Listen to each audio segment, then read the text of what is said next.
Magandang araw sa inyo mga kapugi. Dahil sa meron ng bubong at lutuan itong ating treehouse, kaya naglagay na kami dito ng Christmas light at dito na din natulog. Sipag at syaga lang ang puhunan, bonus na lang ang kapugian. Kung wala ka nito, ay lagi kang talo. Dami namin dala mga gamit dito mga kapugi. Yan. At mayroong ditong paboritong alak. Yan. Lasing na naman si kapugi dito mamaya. Magmamarinate muna tayo ng manok. Ilinis yung asawa ko dyan sa taas kasi dyan kami matutulog mamaya at dito kami kakain sa pangalawang palapag. Kasi doon ako nagkape nakaraan eh. Nag-sit up muna ako dito ng lamisa mga kapugi dahil dito tayo maghiwa ng mga ricado na ilalagay natin sa ating lulutuing manok. Ang gagawin natin dito sa ating manok mga kapugi ay isasalang natin ito sa ating ginawang DIY oven, pero bago yun ay mamarinate muna natin ito ng 1 oras. Magaganda na ko doon sa ano yun yung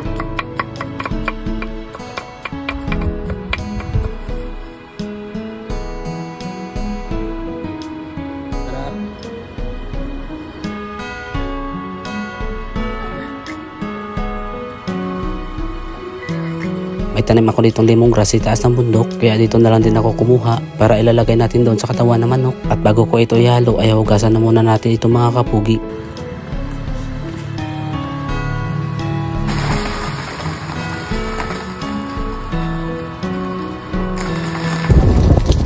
Ang pinakapuno nito ay akin ditong pinutol dahil hihiwain natin ito na maliliit para lalo pang lumabas ang kanyang mabangong aroma mga kapugi. At itong kanyang dahon naman ay ipupulupot natin ito para isuksok dito sa katawan ng manok.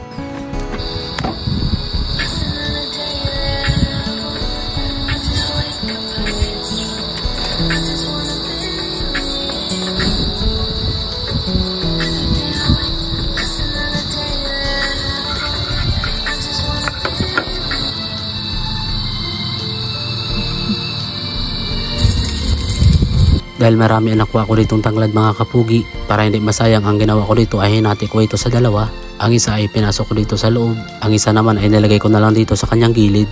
Dagdag bango na din ito kapag atin na itong niluto.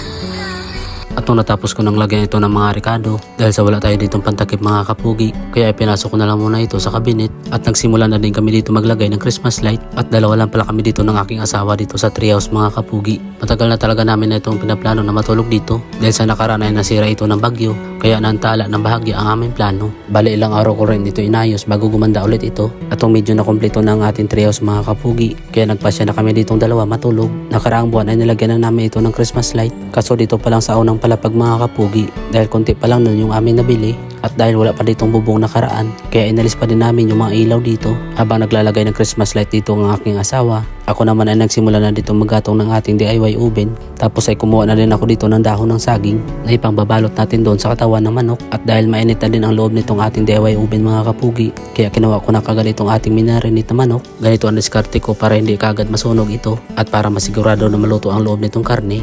At alam naman natin na hindi natin makokontrol ang init sa loob. Una, ang ginagawa ko dito ay nagputol-putol na muna ako dito ng mga tangkay ng saging na sakto lang din dito sa ating lagayan. Dahil dito natin ipapatong ang ating lulutuin. Ang purpose nito ay para hindi masunog ang parting ilalim ng manok. Pagkatapos ay sinapinan ko ulit ito ng dahon para ang marination na ating ilalagay ay hindi mapupunta doon sa ilalim.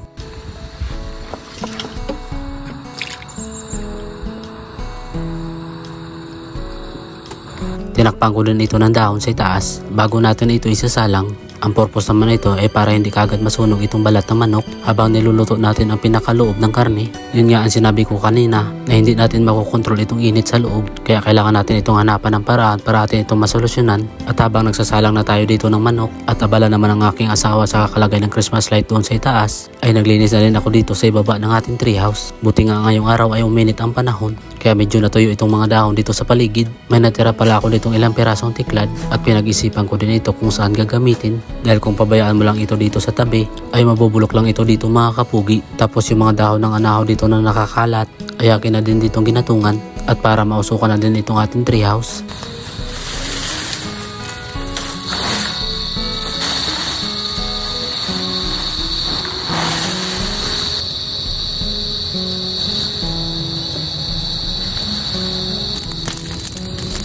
Bali hindi ko pala lahat sinunog ang dahon mga kapugi. Doon sa kabila may nakatambak pa kaming dahon ng anahaw dahil may mapagagamitan kami dito ng aking biyenan na lalaki. May balak kasi kami dito magtanim ng kabute dito sa ilalim ng aming treehouse. Dahil pagkatapos kong gumawa dito sa ating treehouse mga kapugi ay pagtatanim naman ng gulay yung ating aatupagin. Nagsaing na din pala ako dito bago umakyat dito sa taas ng kubo para tulungan sa pagde-decorate dito ang aking asawa. Kung napansin nyo ay may ilaw na dito ang ating Christmas light. Bali solar po iyan na Christmas light mga kapugi. Ibig sabihin kapag malapit ng dumilim ay kusa na lang kaagad yan umiilaw. At dito ay tapos na din kami sa pag-decorate ng mga ilaw mga kapugi. At sinubukan na lang namin dito kung lahat ng mga nilagay namin ay gumagana. At ito yung mga tunog ng insekto dito sa aming paligid kapag malapit ng dumilim.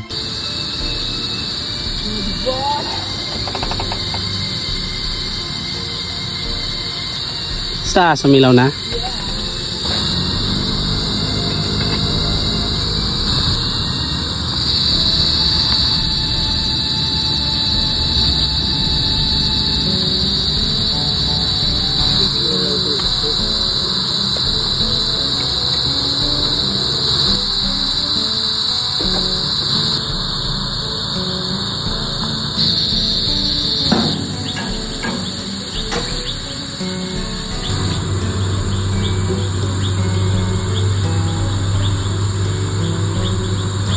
Dala mo is ano. Dapat ngayon kita magsibili.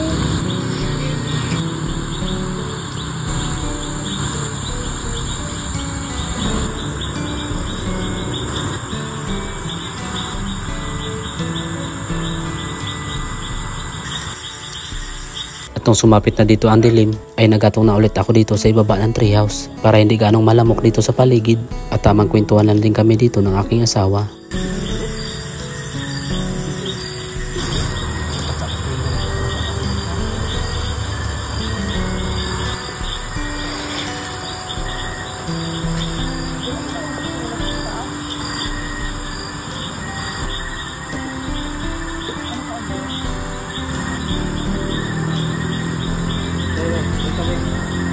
Okay na mga kapugi, tingnan natin kung okay na yung ating niluluto kasi gutom na si misis natin.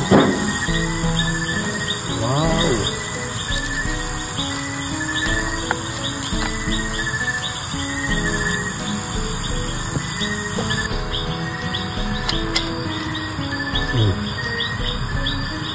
Yan!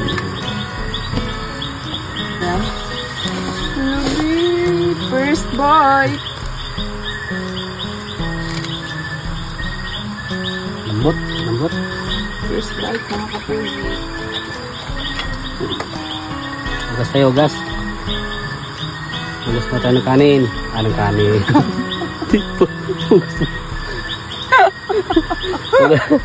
Kamay pa, ugas pa ng kamay. Sorry, sorry.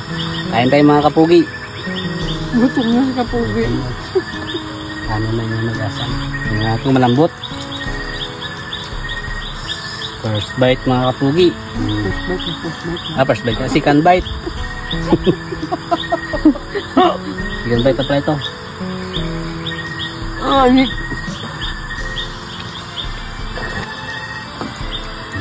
ang lambot.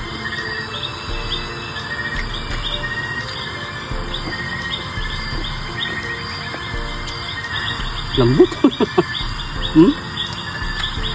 Sus. Ang lambot mga kapugi. May sabaw-sabaw pa. Lambot. Mainit nga lang mga kapugi. Mainit. Sus.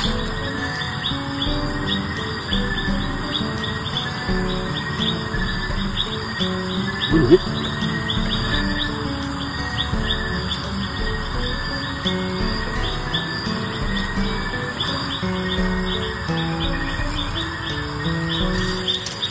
Pagkatapos namin kumain ay umakyat na kaagad kami dito sa taas ng kubo.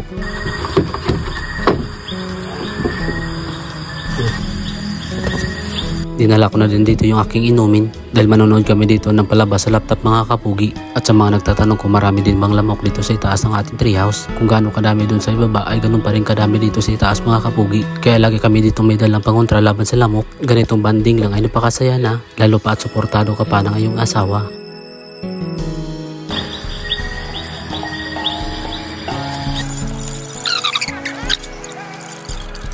Nalito yan, ay.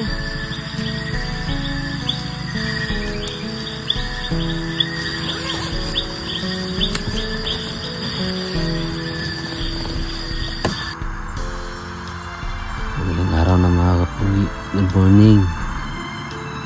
Nagising kami dito mga alas 5 na mga kapugi. Medyo umambon-ambon pa nga sa oras na ito at napakalamig din dito ang paligid. Kaya bumaba na ako dito para mag-init ng tubig para makapagtimpla na kami dito ng kape mga kapugi.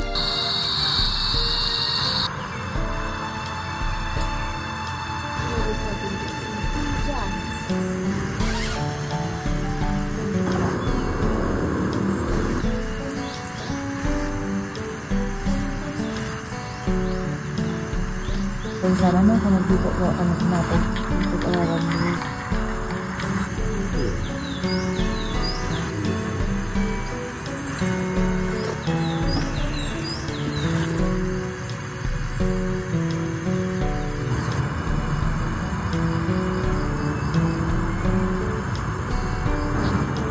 Para hindi masayang dito yung uling, ay sinunod ko na din pakuluan itong okra. Sinunod ko na din ang paprito ng itlog dahil masarap dito mag-almusal habang malamig pa ang paligid mga kapugi. Tamang relax lang din tayo dito habang nagluluto. Ito yung magandang pwesto kung gusto mo mag-relax o magpapalipas ng oras dahil sobrang napakatahimik dito at napaka-presko.